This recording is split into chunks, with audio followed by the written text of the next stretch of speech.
My daughter told the church prayer group I couldn't afford my own light bill. That's how I found out, actually. Not from her. From Marisol Fenn, a realtor I'd never met in my life, calling my cell phone on a Tuesday afternoon to ask if I was still comfortable listing the property below market, given the family's situation. I said, "Ma'am, what property and what situation?" And there was a silence on that line, long enough for me to hear a woodpecker working a tree outside my kitchen window. That silence is where this whole thing starts. Not the banner. Not the boat trailer parked crooked in my yard. That phone call. My name is Holt Ainsley. I'm 67 years old, and I've spent 41 years of my working life on the water, not sailing it for pleasure, but measuring it, valuing it, settling arguments about it. I was a marine surveyor and dock appraiser up in Rabun County, Georgia, on Lake Burton, and before that I ran boundary surveys for 3 counties in the northeast corner of the state. People think a surveyor's job is standing in the woods with a tripod. That's maybe 15 minutes of it. The real job, the job that actually pays a man for 4 decades, is telling 2 grown adults exactly where one man's dock ends and another man's water begins, and making both of them believe you because you brought the numbers and you brought no opinion. Here's the thing that job teaches you, and I want you to hold on to it because it's the spine of everything I'm about to tell you. A property line is not where a person believes it is. It's not where somebody's been acting like it is for years. A line is a recorded thing, a deed call, a pin driven in the dirt, a coordinate tied to a monument. And belief drifts away from that recorded thing constantly, slowly, one small convenient assumption at a time. A man tells himself a story about what's his long enough, and loud enough, and around enough people who don't correct him, and eventually he isn't lying anymore. He's remembering wrong on purpose, and he doesn't even know he's doing it. I'm going to show you exactly how that happened to my family on my own dock, with my own daughter's help, whether she meant it or not. And I'll tell you right now, that's the hardest sentence in this whole story for me to say out loud. Whether she meant it or not, my wife was Marguerite. Everybody called her Rita, except me, and I called her Reet, and she let me get away with it for 39 years. She died in November 3 years ago now, from a stroke that took her in 11 days flat, and I have not once in those 3 years found a way to talk about those 11 days without my voice doing something I don't like in front of people. So I'm not going to try today. She's the one who found our place on Lake Burton back in 1998, a little cove called Sparrow Cove on the North Shore, 3 bedrooms, cedar shake siding gone the color of driftwood, a screened porch that faced due east so the whole thing filled up gold every single sunrise. She stood on that porch the first time we walked it and said, "Holt, I don't care what the inspection says. I already live here." And she was right. In the way she was right about nearly everything that mattered and wrong about nearly everything that didn't. She kept a hand-thrown pottery bowl on the porch table, glazed the color of lake water in October, blue-green with a little copper running through it. She'd made it herself in a ceramics class down in Clayton the year our daughter left for college, and every single summer, from the day the ice broke on that lake in April until the day we closed the place up in October, that bowl had sea glass and smooth creek stones in it. Pieces the 2 of them, her and our daughter, had collected off that shoreline over 20-some years. I never once saw that bowl empty. Not once. After she died, I couldn't sit on that porch. I'd get about 3 minutes in, and I'd hear her laugh coming out of the kitchen, clear as a bell, and I'd have to get back in the truck before I did something a grown man shouldn't do in front of strangers. So I did what men like me do instead of grieving the way we're supposed to. I maintained the place instead. Paid a boy named Wyatt Coble, 22 years old, works the marina fuel dock, to mow it and check the pump house. Drove out myself once a month, opened every window, ran every faucet, swept the porch, and left before it got comfortable. 3 years of that. Then in February, my daughter called me on a Sunday morning and told me I was going to be a grandfather. My daughter is Piper. She's 33, married 4 years to a young man named Cole Voss, who runs the parts counter at a boat dealership out on the highway toward Clayton, and who I want to be fair to right from the start, because fair matters in this story more than it usually does. Cole is not a bad man. He's soft where he ought to be firm, and he spent his whole marriage trying to keep two families from ever bumping into each other, which is a job that cannot be done and which wears a young man down faster than he realizes. But he loves my daughter, and he works hard, and none of what happened started with him. His people are a different matter, and I'll get to them. When Piper told me about the baby, something lit up in me that I hadn't felt in 3 years. I started picturing that porch full again, a car seat by the door, a little person going down to that dock in a life vest 3 sizes too big, the way Piper did at that age. I decided right there on the phone that I was done maintaining Sparrow Cove like a museum. I was going to open it back up properly. Called a locksmith about new deadbolts. Called a security outfit out of Clayton about cameras. Called a cleaning service. And called Wyatt about the dock boards, because 2 of them had gone soft over the winter. I had a folder of quotes on the passenger seat of my truck the morning all of this really started, and I felt, for the first time in 3 years, something close to good.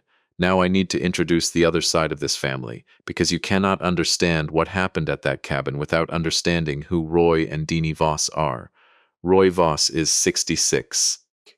He spent almost as many years on that lake as I have, but from the other side of the dock. He builds and repairs boat lifts, drives pilings, replaces ledger boards on private docks up and down Lake Burton for people who own the shoreline and hire him by the hour. He is, by every account I have ever gotten from other tradesmen, a genuinely skilled man and a genuinely tired one. 40 years of physical work on the water does something to a man's back and his bank account both, and Roy is 66 with a bad shoulder, and as I would later learn, almost nothing put away. His wife Deanie is the kind of woman who can make an instruction sound like a kindness. She has a way of saying things like, "We just think it would help everyone to have a little more structure," in a tone so warm you don't notice you've been told what to do until you're already doing it. I had tolerated the Vosses at birthdays and Thanksgivings in Wuffenwunvet for 4 years, the way you tolerate family you didn't choose, because my girl loved Cole and I loved my girl. But there's a wide gap between tolerating a man across a dinner table and finding his travel trailer plugged into your outside outlet. Here's how it actually started, and I didn't understand the shape of it until much later, when I could lay all the pieces on a table at once. Back in January, an ice storm knocked a tree limb down across the gravel drive at Sparrow Cove. Cole heard about it from Wyatt, who mentioned it in passing at the dealership where he sometimes buys parts. Cole, trying to be helpful, trying to keep peace between 2 families the way he always does, mentioned it to his father. Roy said he'd swing by and clear it. Since he was already working a dock 2 coves over, Cole gave him the gate code. A small thing, a kind thing even. I want that on the record, because it matters to how the rest of this went. Roy cleared the limb, and he kept the code. What I didn't know, what nobody told me because nobody thought it was worth mentioning because it felt small every single time it happened, is that Roy went back. Not to work. To look. He'd drive by on his way to other jobs, park at the head of the drive, walk the dock, sit on the porch steps for 10-15 minutes at a time. And somewhere in those visits, in a mind already worn down by 40 years of building docks he was never once invited to sit on, Roy Voss started rehearsing a story to himself. The story went something like this. Piper is going to inherit this place someday. Cole is her husband. That makes this family property. And a man ought to be able to use family property. That's not malice, not at the start. That's a man mowing a little further into a lawn that was never his, 1 week at a time, until the boundary in his head stopped matching the boundary on the deed. I've seen that exact drift 200 times in survey disputes. I did not expect to watch it happen to my own family from the inside. Meanwhile, something else was happening on a completely separate track. And it took me weeks to understand these 2 things were connected. Piper had been anxious since her mother died. I knew that. What I didn't know was how that anxiety had gotten pointed at me. She'd call and ask if I was eating right. She'd ask in a careful, roundabout way whether I was keeping up with the bills okay. I brushed it off every time because I genuinely was fine, better than fine. I'd sold my surveying practice to a younger partner 3 years earlier for a fair number, and I had no debt on anything, including that cabin. But grief does something to the people watching a widower from the outside. They start looking for a project, and Dini Voss, I would come to learn, is very good at handing a frightened young woman a project dressed up as love. It started small. A comment at a family dinner about how some men just let things slip after they lose a spouse. Financially, I mean, not their fault, just happens. A magazine article Dini forwarded to Piper about elder financial vulnerability. Just something I saw made me think of your dad, no offense. A suggestion, gentle, reasonable sounding, that maybe Piper should be added to one of my accounts, just in case, just so somebody in the family has eyes on it. Piper, pregnant. Grieving her mother, married into a family that specialized in warm-sounding structure, started believing a story about me that had almost nothing to do with the man I actually am. She started repeating it. At her women's group at church. To her cousin. To a realtor named Marisol Fenn whom Dini had recommended, just to get a read on what the lake property might be worth, for planning. I did not know one word of any of this on the Friday morning I turned into my own gravel drive, with a folder of contractor quotes, and a sack of cinnamon rolls from the bakery in Clayton.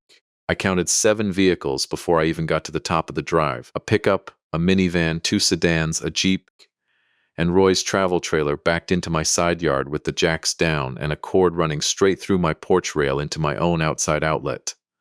Smoke was rolling off my grill. A teenager I did not recognize was carrying a cooler up my front steps. And strung between the 2 porch posts, the same posts Rita used to lean a broom against every single evening, was a printed vinyl banner, grommets and hemmed edges, professionally made, reading Voss Family Lake Weekend. I did not get out of the truck. I want that understood clearly, because it's the single most useful decision in this entire story, and I'll come back to exactly why at the end. I sat right there at the bottom of my own drive, and I called the Rabun County Sheriff's Office, told the dispatcher my name, my address, and precisely what I was looking at. Multiple vehicles, multiple people on private property without my permission, and that I would remain in my vehicle at the county road until a deputy arrived. Then I called the locksmith, already on his way, and told him to hold at the highway. Because here's what I know from 41 years of settling boundary fights between grown adults who each believed sincerely that they were the reasonable one. If I walk up on 7 vehicles worth of people who already believe a place belongs to them, and I start shouting, this becomes a family argument. And family arguments don't get settled. They get absorbed. And 2 years later, somebody at Thanksgiving says, well, both sides got a little heated that day, and the actual facts disappear into the soft gray fog everybody prefers. I did not want an argument. I wanted a record. A deputy named Renata Ackles arrived in 14 minutes, a second unit 2 minutes behind her. She was maybe 45, moved like a woman who'd done this exact kind of call before, and did not waste a single motion getting out of that cruiser. I handed her my license and a copy of my deed straight out of the folder on my passenger seat, and I told her everything, plain, no adjectives. She looked up at that banner, at the trailer, at the smoke coming off my grill, and she said, you know these people? I said, I know some of them. That's not the same thing as them belonging here. She said, no, sir, it is not. And we walked up the drive together. Roy saw the uniform before he saw me. He was standing at my grill in a fishing shirt, tongs in one hand, and I watched his face do a very specific thing, a smile trying to hold its shape around a jaw that had gone tight. He threw his free arm out wide and hollered, Holt, there he is. Come on and eat, we saved you a plate, like I'd shown up to something he'd thrown in my honor. I didn't answer him. I was too busy looking. A man I'd never met was walking out my own front door with one of Rita's beach towels around his neck. 2 children were throwing a ball through the flower bed she'd planted with her own hands in 2004. Dini Voss was barefoot on my porch, drinking sweet tea out of one of the yellow jelly glasses that had come down from Rita's grandmother, and sitting on the porch railing, half in the sun, was Rita's pottery bowl, empty of sea glass. Somebody had dumped it out onto the boards to use it as an ashtray, and there were 2 cigarette butts sitting in the bottom of it, right where 20 years of shoreline glass used to be. I want to slow down here. because everything up to that bowl was a trespass, and a trespass is a thing a phone call and a deputy and a piece of paper can fix. That bowl was a different thing entirely. That was not fixable by any document ever drafted in the state of Georgia. I stood in my own yard, 67 years old, and looked at two cigarette butts sitting where 20 summers of my dead wife's hands had been, and for about 4 seconds I did not trust myself to speak. If you've ever had somebody handle a thing that belonged to your dead person carelessly, not cruelly, just carelessly, the way you handle something that means nothing to you, because it never once occurred to you it could mean everything to somebody else, then you already know exactly what those 4 seconds feel like. It isn't anger. It's closer to falling. Deputy Ackles said, "Who's in charge here?" Roy laughed, short and a little too loud, and said, "In charge? I reckon that'd be me, ma'am. Just a family weekend." She said, "Is this your property?" He looked at me and he said, "It's family property." I said, "No, it is not." Deanie stood up off the porch chair fast enough that sweet tea slopped over the rim of that glass and said, "Holt, please, let's not make this ugly in front of the kids." Cole, who I hadn't even noticed standing near the tailgate of his father's truck, said it would be fine, everybody could talk it out. I looked at him and I said, "Cole, this cabin does not belong to you or your father. It belongs to me." And that's when Roy set the tongs down on the grill rail, wiped his hands on a dish towel that was also mine, and said the sentence I have replayed in my head more times than I can count. "Come on now, Holt. Your girl's married to my boy. They've got a baby coming. All this ends up theirs one day anyway. We ain't strangers." A few people laughed, not loud, just enough. That particular laugh people make when they've already decided the older man standing in front of them is too polite, or too outnumbered, or too worried about family peace to do a single thing about it. I have heard that exact laugh in dozens of boundary disputes over 4 decades, and it has never once, not one single time, come from the side that was in the right. Deputy Ackles asked me directly, in front of all of them, whether any of these individuals had my permission to be here, whether I'd given anybody a key or a code, whether I'd authorized this gathering. No, no, and no, 3 times over, plain as I could say it. And I watched something shift in Roy's jaw. Not much, just a tightening. For about a second and a half, I saw the actual man under the fishing shirt and the tongs, irritated, embarrassed, caught before the performance came back down over it like a shade being pulled. "You really going to call the law on family?" he said, quieter now. I put one boot on the bottom step, and I did not raise my voice. And I did not point a finger, and I did not perform for the 7 vehicles worth of people watching me. I said, "There's one name on that deed. Everyone who doesn't live here is leaving in the next 30 minutes. Anything of mine that leaves with you gets reported stolen. Anything broken gets billed. And anybody who comes back without written permission from me gets charged with trespassing." The yard went quiet enough that I could hear grease popping on my own grill. Deputy Ackles took it from there, which is exactly what a man pays county taxes for. She ran identification. She logged plates. She formally trespassed Roy and Deanie off the property in writing, and the second deputy walked the house with me while she did it. I wish I could tell you they'd been there a few hours. There was luggage in my bedroom. Somebody had been sleeping in my bed, in the sheets I'd washed myself the last time I closed the place up. The refrigerator was stocked with groceries that weren't mine. There was mail on my kitchen counter, addressed to a name I didn't recognize. And in the back bedroom, the little one Rita always called the nursery. Even though our own daughter had been grown by the time we bought the place, somebody had set up a portable crib, and taped to the dresser mirror was a printed sheet of paper, not handwritten, printed. A full weekend itinerary, arrival, meals, boat schedule, checkout time, and underneath it, a list of bedrooms with names written beside each one: Master Roy and Deanie, middle room, 2 names I didn't know, back room, girls, living room floor, boys. Somebody had assigned my own bedrooms on a spreadsheet. I carried that sheet out to Deputy Ackles myself. She read it, looked up at Roy, and asked him flat out, "Sir, is this an organized rental?" That's the first time he snapped all morning. "It's a family gathering," he said. Sharp enough that Deanie put a hand on his arm, I said, "Then why does it say checkout?" Nobody answered that question. Nobody has answered it to this day. They were gone by noon, not gracefully. Roy loaded his cooler with the exact posture of a man who considers himself the wronged party in the whole affair.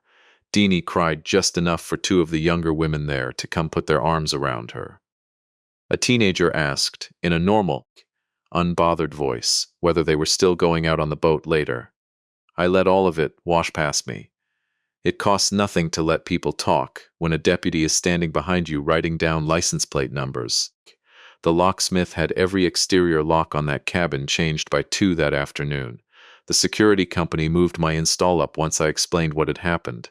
By 6 that evening, I had cameras on the drive, the porch, the dock, and the back door, and a new gate code known to exactly 3 people alive. I washed Rita's pottery bowl in my own kitchen sink 3 separate times, until my hands had gone pink from the water being too hot. Then I dried it, wrapped it in a clean dish towel, and set it in the passenger seat of my truck like it needed a seatbelt. And that's when I called my daughter from the truck on the drive home, still not knowing about the phone call, not knowing about the realtor, not knowing what her mother-in-law had spent 3 years planting in her head about her own father. I thought, at that point, that the worst of it was already behind me. It was Tuesday afternoon, 4 days later, when Marisol Fenn called my cell phone and asked if I was still comfortable listing the property below market, given the family situation, and the ground under this entire story shifted a second time. That's where I'm going to pick this up, because what happened over the next 3 weeks, the mailbox, the listing, the conference room, and the thing my own daughter said to me across that table with her hand pressed flat against her stomach, is the part that actually explains everything you just watched happen on that porch. Marisol Fenn didn't know she was the one blowing the whole thing open. I could hear that in her voice. A professional, unbothered, slightly rushed voice. A woman with 4 other calls to make that afternoon. She said she'd been referred to the Sparrow Cove property through a family contact, and that she wanted to confirm timing before she scheduled a walkthrough. I asked her, calm as I could manage, who exactly had referred her. A Mrs. Voss, she said. Deanie, I believe. She mentioned your daughter was hoping to move things along quickly, given your situation. I said, what situation is that, ma'am? And there was that silence again, the woodpecker silence. Then she said, careful now, hearing something in my voice that told her she'd stepped somewhere she shouldn't have. I understood there were some financial concerns. I'm sorry, I may have the wrong information. I thanked her, told her there'd been a misunderstanding, and asked her to hold off on anything at all involving that property until she heard from me directly, in writing. She agreed immediately, the way people do when they realize they've walked into the middle of something they don't want any part of. Then I sat in my truck in my own driveway for a long while before I went inside.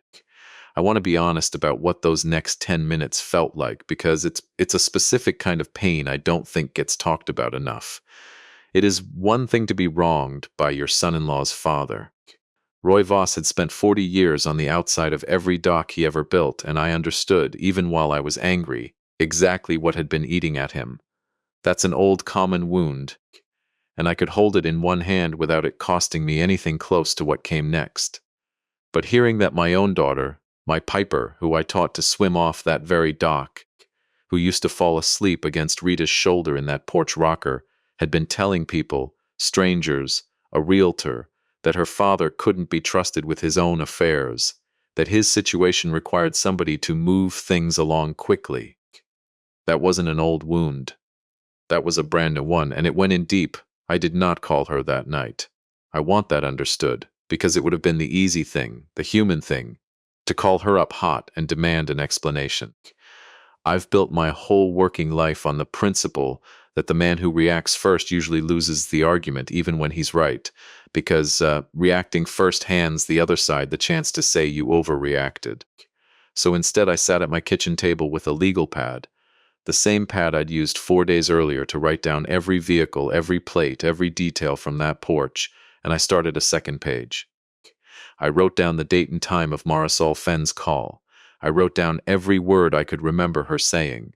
And then I did something I am not proud of, but which I will tell you plainly, because I promised at the start of this that I'd be straight with you. I drove into town the next morning, and I sat outside the little cafe on the square where Piper meets her friend Renee for coffee most Wednesdays. And I waited, not to confront her, just to watch, because I needed to see with my own eyes whether my daughter looked like a woman being manipulated or a woman doing the manipulating. And what I saw through that cafe window was a 33-year-old woman, 7 months pregnant, laughing at something her friend said, entirely unaware that anything in her life was about to come apart. She did not look like a schemer. She looked like my girl. And that told me something important before I ever said a word to her. That afternoon, I called Odette Marchetti. She's a estate and property attorney out of Clayton, 61 years old, 29 years in this county, and she has a gift I have come to value more than almost anything else in a professional, the gift of making a dangerous situation sound boring. She takes the lightning out of a thing and hands you back a checklist, which is exactly what a frightened man needs. I told her everything, the porch, the banner, the bowl, the realtor's call, all of it, start to finish, and when I stopped talking, she was quiet for a moment before she said, "Holt, the single smartest thing you did in this whole business was stay in your truck and call the sheriff before you said one word to any of them. Most people don't manage that. Send me the deputy's report, the photographs, that printed schedule, and get me anything you can find on this realtor's listing." I said, "There is no listing yet." She hadn't gotten that far. Odette said, "There will be. People like this don't stop at a phone call. Give me a few days." It took her office's investigator 4 days to find it, and it hadn't been made public yet, but a draft had already been built inside Marisol Fenn's system under Denny's name as the point of contact. Sparrow Cove listed as a family lake retreat, ideal for a quiet sale or transition, motivated situation. Photographs already attached, my porch, my dock, the stone chimney Rita picked out herself from a mason 2 counties over, and in one of them, sitting right there on the windowsill of my own kitchen, was that pottery bowl, cigarette butts and all, because somebody had photographed the place exactly as they'd left it that Friday morning. Evidence of their own occupation baked right into a real estate listing meant to convince a buyer, or convince Piper, or maybe convince everybody at once, that this cabin was already halfway out of my hands. I sat with those photographs a long time, and then I did the thing I'd been avoiding for a week. I called my daughter. I asked her, plain and calm, whether she had spoken with a realtor about Sparrow Cove. There was a pause on her end, longer than I liked, and then she said, in a voice already starting to shake, "Daddy, it wasn't like that. Deanie said it would just be good to know the value, in case you ever needed to simplify things. She said grief makes people careless with money, and she just wanted to make sure somebody was watching out for you." I said, "Piper, have you told people I'm broke?" The silence on her end was worse than Marisol Fenn's had been, because I could hear my own daughter working out, in real time, exactly how bad the thing she'd said actually sounded once her father repeated it back to her in his own voice. She said, "I didn't say broke. I said I was worried. Deanie kept saying things, little things, and I got scared, and I didn't know how to ask you about it without it feeling like an accusation. So I talked to other people about it instead, which I know now was wrong. Daddy, I know it was wrong the second you said it back to me." And here is where I have to be fair to my daughter, because fairness is the only thing that's going to make the rest of this story worth telling. Piper did not sit down and decide to hurt me.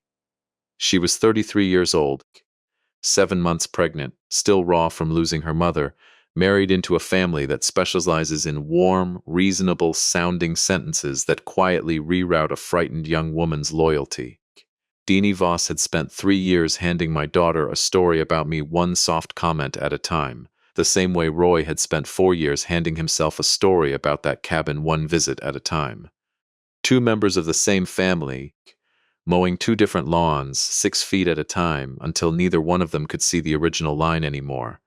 I told Piper everything then, the porch, the banner, the bowl, the bedroom assignments on that printed sheet, the listing with our own kitchen in it, cigarette butts and all. I heard her stop breathing for a second on the other end of the line, and then I heard her say, in a voice that had gone very small, "Oh God, Daddy, I didn't know about any of that. I swear to you I didn't know. I believed her. I still believe her. But belief doesn't undo damage, and I told her so, gently as I could manage. I said, "Sweetheart, I need you to hear something, and I need you to sit with it instead of arguing with it right away. You don't have to have meant harm to have caused it. Both of those things can be true about the same person at the same time, and one of them being true doesn't erase the other." She cried for a while. I let her. Then she asked me the question that told me she was going to be all right, eventually, even if this particular season of her life was going to hurt for a good while first. She said, "What do you need me to do?" I told her I needed her to come to a meeting at Odette's office, and I needed her to bring Cole, and I needed her to invite Roy and Deanie herself, because I wanted this handled by the family, in front of a lawyer, one time, cleanly, instead of dragged out across a dozen more Sunday dinners for the next decade. I want to tell you honestly that I thought about selling Sparrow Cove during that stretch of days. Any man would have, I think, and I sat with it seriously for the better part of an afternoon. Cash it out. Take the target off the whole situation. Let some family from Atlanta own that porch, so no Voss could ever set foot on it again. And by that evening I knew better, the same way I'd known better, the first time that thought crossed my mind. Rita loved that place with her whole chest. My granddaughter, because we'd find out a few weeks later it was a girl, hadn't been born yet, and she deserved to see a sunrise off that east-facing porch someday. And Piper deserved to sit in her mother's rocker without carrying the knowledge that her father gave up the one place that held her mother's whole spirit because somebody else got greedy and somebody else got scared. No, Roy and Deanie Voss were not going to run me off my own ground. They were going to teach me how to hold on to it properly, which is a very different lesson than the one they thought they were teaching me. Odette and I spent the next 2.5 weeks building what needed building. First was the Sparrow Cove Trust. The cabin moved into it cleanly, every title and tax matter handled correctly, with me as trustee for my lifetime. After me, Piper has lifetime use, not unrestricted ownership that could ever get pulled into a divorce, a lawsuit, a bad business decision, or an in-law's idea of family property. Overnight use by anyone outside our immediate line requires written permission from the trustee. No commercial rental ever under any name, no transfer of gate codes or keys by anyone to anyone, including a spouse, without that same written permission. Second was an account for the baby, education, and medical costs, specifically direct benefit to my granddaughter and no one else, not to her parents, not to either set of grandparents, not to anybody who ever mistakes being married into a family for owning a piece of it. Third was an acknowledgement for Cole, and Odette insisted, and I agreed completely, that he have his own attorney review it before signing a single line. I wanted it entered into freely, not as something I'd cornered a young man into at a kitchen table. It simply stated what was already true under the trust, that Sparrow Cove and its associated assets belonged to my line, not to the Voss family, not to any rental business, not to any man who'd ever confused a borrowed gate code with a claim on the deed. And fourth was a formal letter, trespass notice, damages for the locksmith, the security system, 2 cracked porch boards where the trailer jacks had come down, unauthorized commercial use of my property and my photographs. Formal notice that any future entry onto Sparrow Cove without written permission would result in criminal trespass charges, no exceptions, no warnings given twice. I set the meeting for the second Saturday in June in Odette's conference room on the square in Clayton, not at my house, not at Piper's, and certainly not at the cabin. Long table, a window looking out over the courthouse lawn, a box of tissues nobody wanted to be the first to reach for.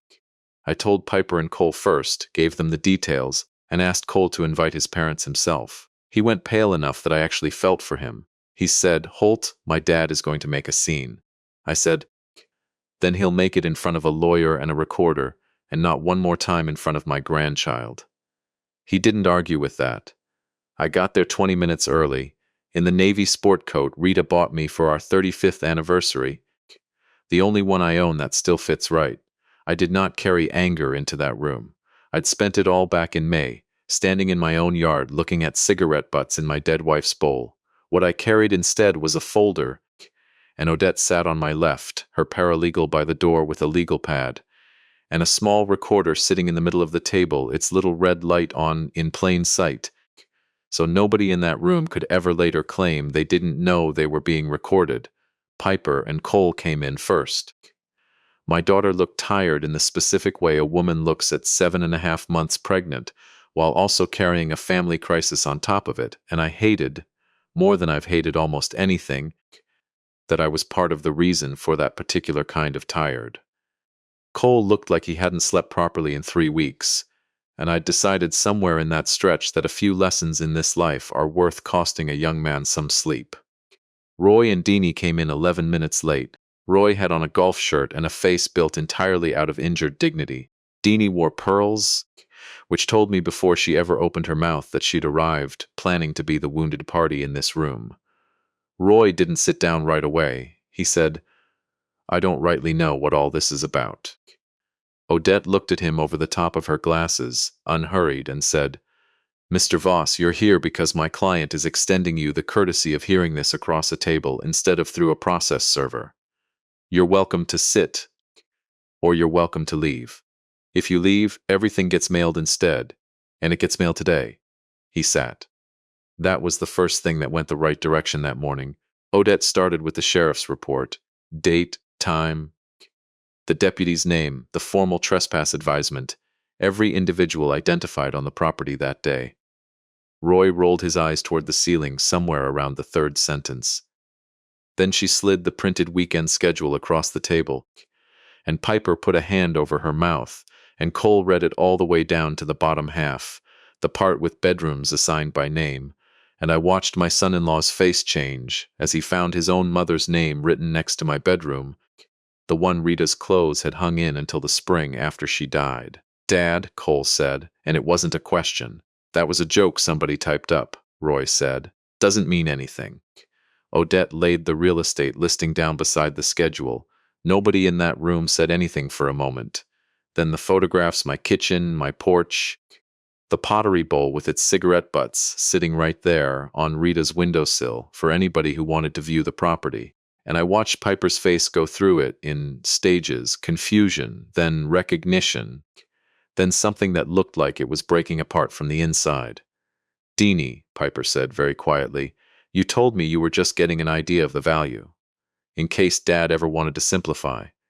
Deanie's smile did not move, but her eyes did, sliding sideways toward her husband, and I understood in that instant that whatever coordination existed in that marriage, it had never once included the two of them fully trusting each other either. "I was helping," Deanie said. "I don't know what any of this listing business is. That's Roy's doing if it's anybody's."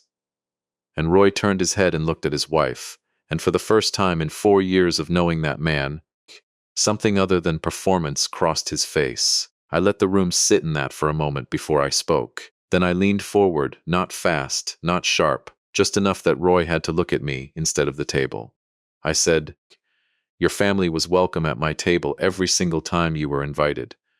You were never once welcome to turn my wife's cabin into a listing, and you were never welcome to let my daughter believe I'd lost the ability to manage my own life so that the two of you could get there first." Roy said, "You're twisting all of it." I said, "No, I'm recording it." That's when I'm going to stop. Right at the moment, Odette reaches for the last folder on the table, the one with the trust documents, and Cole's acknowledgement in it. Because what happens in the next few minutes, what Roy says about the dock he built with his own hands 20 years ago, and what my daughter finally says to her mother-in-law across that table, with one hand pressed flat against her stomach, is the part of this story that actually changes every single person sitting in that room, including me. Odette pulled the last folder toward the center of the table, and she explained the trust in plain, unhurried English, the way she explains everything, and I watched my daughter's face move through 3 separate emotions while she listened. Fear first, then confusion because some of what Odette described, no transfer of access by anyone to anyone, written permission required for overnight guests, clearly applied to her and Cole too, not just to Roy and Deanie. And then, last, something loosening in her that I'd call relief, not because any of it felt good in that moment, but because somebody had finally put up an actual wall in a place where everybody in that family had spent years pretending a curtain would hold. Odette said that Cole's own attorney had reviewed the acknowledgement and that Cole had already signed it 4 days prior. Piper knew that part. Roy did not. Roy turned on his son so fast Deanie flinched beside him. You signed something? Behind my back? Cole's voice shook the whole way through what he said next, but he did not look away from his father while he said it. I signed the truth, Dad. That's all it is. It just says the cabin is Piper's family's, not ours, not yours. I don't know why that's supposed to be a betrayal. So you're picking them, Roy said. Not a question either. Cole looked at Piper, then at me, then back at his father, and he said, I'm picking my wife. And I'm picking not to help you take something from her father. That was the second thing in that room that went the right direction, and it wasn't mine to be proud of. That one belonged entirely to Cole. Roy put both hands flat on the table, and I watched 40 years of something come up in him all at once. He said, You people talk about a deed like it's the only thing that ever mattered on that lake. I've built docks on that shoreline since before your daughter was born, Holt. I drove the pilings for the Hendersons 2 coves over. I set boat lifts for half the families on that water, families from Atlanta and families from Charlotte. And in 20 years, not one of them has ever once asked me to sit down on their porch when the work was done. I built that dock. I know exactly what a good line looks like on that shoreline because I've driven pilings into it with my own 2 hands more times than you've probably surveyed it. I didn't have an answer ready for that because it was true, and I'd known parts of it were true before he ever said it, which is exactly how he'd known that property well enough to plan a weekend on it in the first place. Roy Voss had spent 4 decades being the help at other people's lake houses. Then his son married into a family that finally had one, and somewhere in his tired, aching, underpaid head, that had stopped feeling like an opportunity to overreach and started feeling like a door that had finally, rightfully opened. I understand that man completely. It doesn't move me 1 inch closer to forgiving what he did with Rita's bowl, but I'm not going to sit here and tell you Roy Voss is a villain in a black hat, because he isn't. He's a man who spent his whole working life on the outside of every dock he ever built and decided that family finally meant he was allowed inside. That is a far more common story than most people want to admit, and it is exactly why this happens to somebody, somewhere, almost every summer. Deanie, though. Deanie is a different matter, and this is the part that hurt Piper more than anything on that table. Deanie, Piper said. And her voice had gone flat and very steady, the way a voice goes right before it stops shaking for good. You told me my father was struggling. You told me grief makes people careless with money. You had me talking to a realtor about my own dad's house behind his back, and the whole time your husband was already planning to list it as a rental. Deanie's pearls did not help her one bit in that moment. I never said list it, she said. I said get an idea of value. There's a difference. There isn't, Piper said, one hand pressed flat against her stomach. Not to the person you convinced her father couldn't be trusted with his own life. Nobody in that room, including me, had a single word to add to that. Piper had said, in 11 seconds, the exact thing I'd spent 3 weeks working up the nerve to say myself. Deanie started crying then. I couldn't tell you, and I've decided I don't need to know whether those were real tears or useful ones. Odette moved on, calm as ever, through the use restrictions, the no transfer rule on codes, the trespass notice, the demand amount, the prohibition on using the property or its address or its photographs in any listing or any business or any public post ever by anyone. When she finished, the air in that room had gone thin. Roy looked at those papers like they'd personally insulted him. Then he said, quieter now, the performance mostly gone out of his voice. You can't keep a man from his own grandbaby. I stood up, slow, which made him look up at me instead of the table. I said, I'm not keeping you from a child who isn't born yet. I'm keeping you off a piece of ground you decided was yours before anybody ever offered you a chair on that porch. I let that sit a second. Then I said, you want to sit on a porch someday, Roy? Get invited. That's still the only way it's ever worked, on that lake or anywhere else. He looked around that table for one single person to back him up, and there wasn't one. Not Deanie, not Cole, not Piper. Odette was already squaring the papers into a neat stack. Roy paid the demand invoice 9 days later. Cashier's check, no note. Not because he'd become a better man in 9 days, men rarely improve that fast under pressure, but because the alternative had gotten too expensive to keep arguing with. My granddaughter came in August. We named her Marguerite, after Rita, and everybody in the family calls her Goose, because Cole started it as a joke in the hospital and it stuck the way those things do. I held that baby for the first time and cried hard enough that a nurse had to bring me a second box of tissues, and I did not feel 1 ounce of embarrassment about it. The first time we brought her out to Sparrow Cove, it was late September, and the light coming across that east-facing porch at sunrise was exactly the gold it had always been. Piper sat in her mother's rocker with Goose asleep against her chest, and Cole fixed a loose board on the dock without anybody asking him to, which I noticed and did not mention, because that's how men like that say the thing they're not quite ready to say out loud yet. I cooked on my own grill. The cameras blinked quietly under the eaves. The new gate code held, because exactly 3 people alive have ever known it. Roy and Deanie were not there. They asked through Cole, a few weeks later, whether they could come out sometime before the summer was over. Piper told them not yet. Not forever, she was clear about that, and not cruel about it either.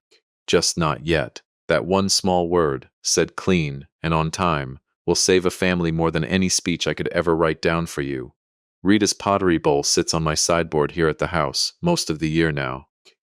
It goes back out to the cabin every May, full of new sea glass Piper and Goose collect together off that same shoreline, and it comes home again every September. And that's simply how it's going to be from here on. So here's what this whole business actually taught me, and it isn't the lesson people usually expect from a man in my position. Everybody wants the takeaway to be set boundaries, and fine, that's true. And it's printed on 1,000 refrigerator magnets, and it has never once actually helped anybody because nobody tells you what it means in practice. I'll tell you what it means in practice, and it comes straight out of 41 years standing on other people's shorelines with a survey plat in my hand. A line does not move because somebody steals it outright. It moves because a man walks a little further onto it, one visit at a time, and a frightened young woman repeats a soft, reasonable-sounding sentence about her own father, one conversation at a time, and neither one of them notices the boundary has shifted until a stranger on the phone asks a question that makes the whole thing visible all at once. And I have to be honest about my own part in that drift, because I promised you at the start I would be. Roy didn't begin in June. He began back at Cole and Piper's wedding 4 years earlier, when he told a table full of people his son had married into a nice piece of lake property. And I laughed it off because it was a wedding, and I didn't want to be the stiff father of the bride. He walked a little further every time he mentioned swinging by to check on things. I let every single one of those moments pass because objecting felt smaller than the friction it would cause. That's on me. He walked. I stayed quiet. And by the time that ice storm gave him an actual reason to hold a gate code in his hand, he genuinely believed the ground under his feet was his to stand on. So here's the one thing I'd actually ask you to do, and it takes about 11 seconds, and it is the cheapest piece of prevention there is. Object once, early, small, and in writing. When somebody in your life uses something of yours without asking, the truck, the guest room, the family cabin, a gate code, a story about who you are, you don't need a confrontation and you don't need a lawyer on the first pass. You need one short, plain, written sentence, something like, "Hey, saw you had the trailer out there this weekend. No harm done this time. Just check with me first going forward." Send it as a text, not a phone call, because a phone call is a memory and a text is a record. And the gap between those two things is the entire trade I spent 4 decades working in. That one sentence resets the whole clock. It costs you nothing. It stops the vast majority of situations like mine before they ever get anywhere close to a banner on a porch post. And in the rare cases where it doesn't stop anything, you've just built the first page of a file without even realizing you were doing it. I still sit with a question most evenings now out on that same east-facing porch, with Rita's bowl close enough to touch. Where else in my life has somebody been walking a little further every year, And how many of those years did I let go by without saying one single word about it? Because I let 4 go by with Roy, and it cost me a printed banner across my dead wife's porch posts, and a stranger on the phone asking whether I was still comfortable listing my own home. I'd like to hear where you land on this, because people split hard on it, and I'm still not entirely settled on all of it myself. If you think I did right staying in that truck, calling the sheriff before I said one word, and putting the whole thing in a conference room in June, tell me that. If you think a man forfeits something when he calls the county on people standing in his own yard instead of clearing it himself, tell me that instead. And if you think I should have just sold the place the day I found that bowl, sat with the money, and bought myself out of a decade of tense Thanksgivings, I want to hear that too, because that's the one I turned over the longest myself, and I still don't have a clean answer for it. Tell me where you're listening from and what time it is right where you are. It's just past 9 here, and the light's still gold on this porch, and it still gets me, every single time, that somebody out there is hearing an old surveyor talk while they're pouring their morning coffee on the other side of the world. And here's the one I really want to know. If somebody in your family has been walking a little further every year, the thing they borrow and stop asking about, the story they've started telling about you that you've never once corrected, tell me what it is. You don't have to name anyone. Just tell me what it is and how many years it's been, because I'd bet money most of you already thought of something before I even finished that sentence, and I'd bet money you've never said a single word about it out loud. If this one reached you, stay with me, and I'll see you on the next porch. This is a fictional story inspired by real emotional experiences, fully rewritten and reimagined to create original content. Any resemblance to real people or events is coincidental.